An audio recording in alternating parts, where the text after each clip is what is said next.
कृष्णाय वासुदेवाय हरये परमात्मने प्रणतः क्लेशनाशाय गोविंदाय नमो नमः।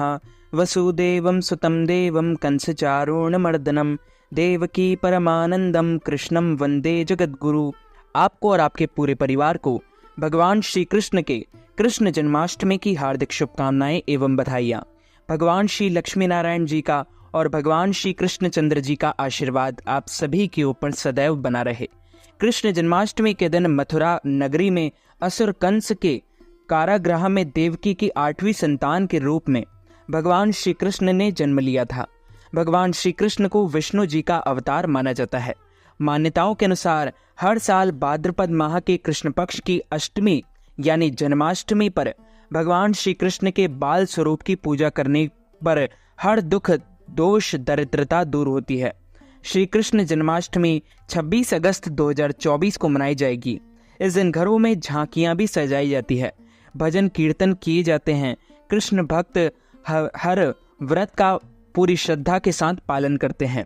बाल गोपाल का भव्य श्रृंगार करते हैं। रात्रि में 12 बजे रोहिणी नक्षत्र में भगवान श्री कृष्ण का जन्म कराया जाता है। श्री कृष्ण की जन्मभूमि मथुरा और वृंदावन में जन्माष्टमी 26 अगस्त 2024 को ही मनाई जाएगी।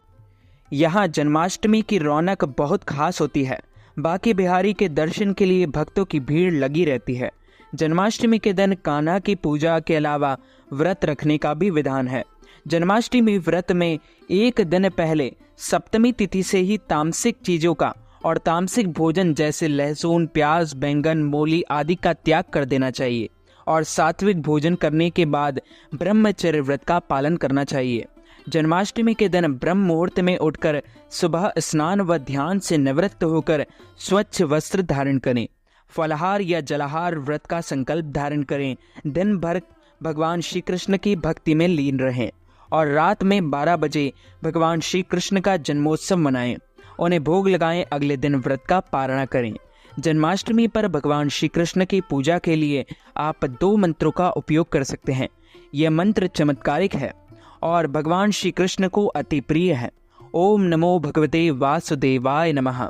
ओम श्री कृष्णाय वासुदेवाय हरये परमात्मने प्रणतः क्लेशनाशाय गोविंदाय नमो नमः।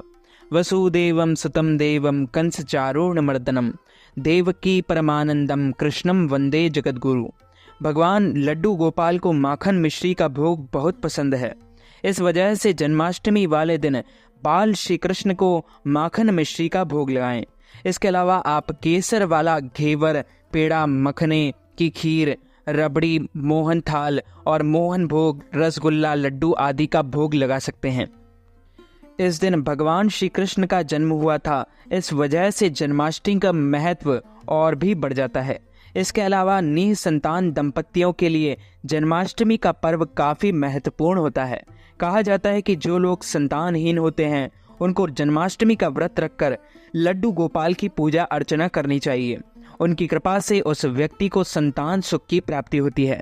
सुबह जल्दी उठकर स्नान आदि से निवृत्त हो जाएं। घर के मंदिर में साफ सफाई करें। घर के मंदिर में दीप प्रज्वलित करें और सभी देवी देवताओं का जलाभिषेक करें। इस दिन भगवान श्री कृष्ण के बाल रूप यानी लड्डू गोपाल की पूजा अर्चना करना बहुत ही शुभ माना जाता है। लड्डू गोपाल का जलाभिषेक करें। इस दिन लड्डू गोपाल को झूले में अवश्य बैठाएं, क्योंकि लड्डू गोपाल को झूला बहुत ही प्रिय है। लड्डू गोपाल को झूला झुलाएं। अपनी इच्छा अनुसार लड्डू गोपाल को भोग अवश्य लगाएं। इस बात का ध्यान रखें कि भगवान को सिर्फ सात्विक चीजों का ही भोग लगाया जाता है। लड्डू गोपाल की सेवा पुत्र के रूप में करें और इस दिन रात्रि पूजा का महत्व और भी बढ़ जाता है, क्योंकि भगवान श्री कृष्ण का जन्म रात के समय में हुआ था और रात्रि में भगवान श्री कृष्ण की विशेष पूजा अर्चना करनी चाहिए।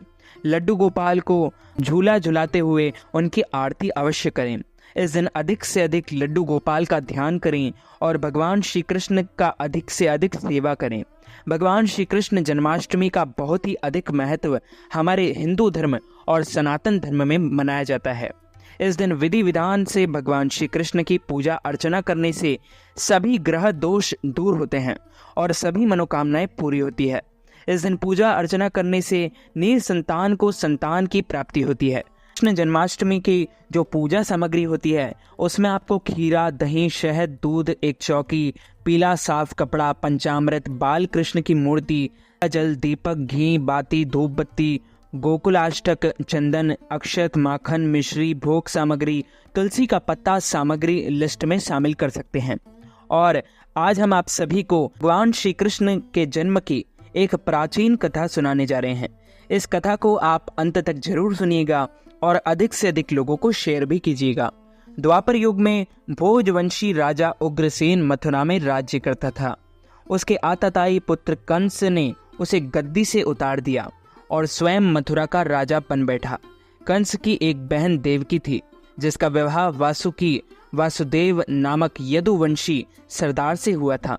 एक समय कंस अपनी बहन देवकी को उसकी ससुराल पहुंचाने जा रहा था। रास्ते में आकाशवाणी हुई, हे कंस, जिस देवकी को तू बड़े प्रेम से ले जा रहा है उसे ही तेरा काल बसता है। इसी के गर्भ से उत्पन्न 8वां बालक तेरा वध करेगा। यह सुनकर कंस वासुदेव को मारने के लिए उद्यत हुआ। तब देवकी ने उसे विनय पूर्वक और विधान पूर्वक कहा, मेरे गर्भ से जो संतान होगी उसे मैं तेरे और तुम्हारे सामने ला दूंगी।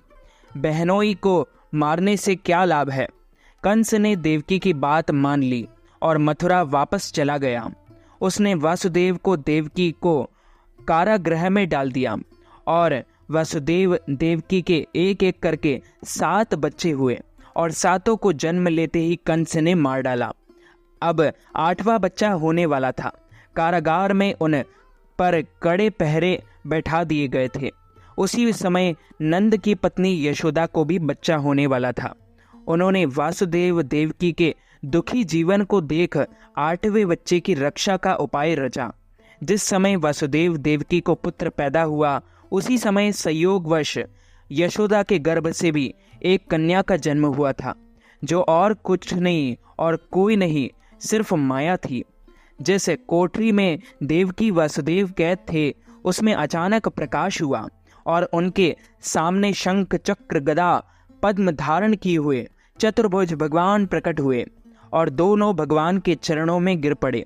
तब भगवान श्री कृष्ण ने उनसे कहा, अब मैं पुनः नवजात शिशु का रूप धारण कर लेता हूँ। तुम मुझे इसी समय अपने मित्र नंद जी के घर वृंदावन में भेज आओ और उनके यहाँ जो कन्या जन्मी है उसे लाकर कंस के हवाले कर दो।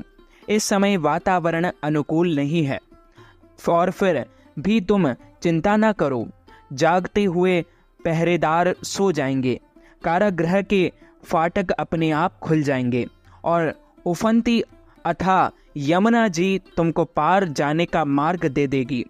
उसी समय वासुदेव नवजात शिशु रूप भगवान श्री कृष्ण को सूप में रखकर कारागृह से निकल पड़े और अतः श्री यमुना जी को पार कर नंद जी के घर पहुँचे।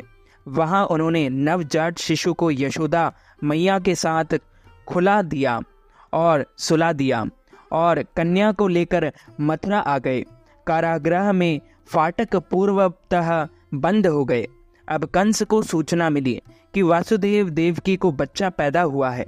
उसने बंदी गृह में जाकर देवकी के हाथ से नवजात कन्या को छीनकर पृथ्वी पर पटक देना चाहा, परंतु वह कन्या आकाश में उड़ गई और वह वहां से कहा, अरे मूर्ख, मुझे मारने से तेरा क्या होगा।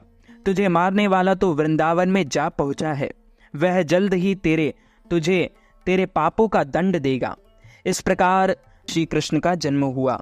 बोलिए श्री लक्ष्मी नारायण भगवान की जय, श्री कृष्णचंद्र भगवान की जय, राधा रानी सरकार की जय, रज रानी की जय, रस रानी की जय, ब्रज रानी की जय। च्युतम केशवम राम नारायणम कृष्ण दामोदरम वासुदेवम हरि श्रीधरम माधवम गोपिका वल्लभम श्री जानकी नायकम श्री रामचंद्रम भजे। जानकी मनोहरं सर्वलोकनायकं श्रीशङ्करादिसेवितं पुण्यनाम कीर्तनं श्रीराम राम राम राम राम नामतायकं रामकृष्ण वासुदेव भक्तिमुक्तिदायकं हरे राम राम राम हरे हरे हरे कृष्ण कृष्ण कृष्ण हरे हरे श्री कृष्ण गोविंद हरे मुरारे हे नाथ नारायण वासुदेव।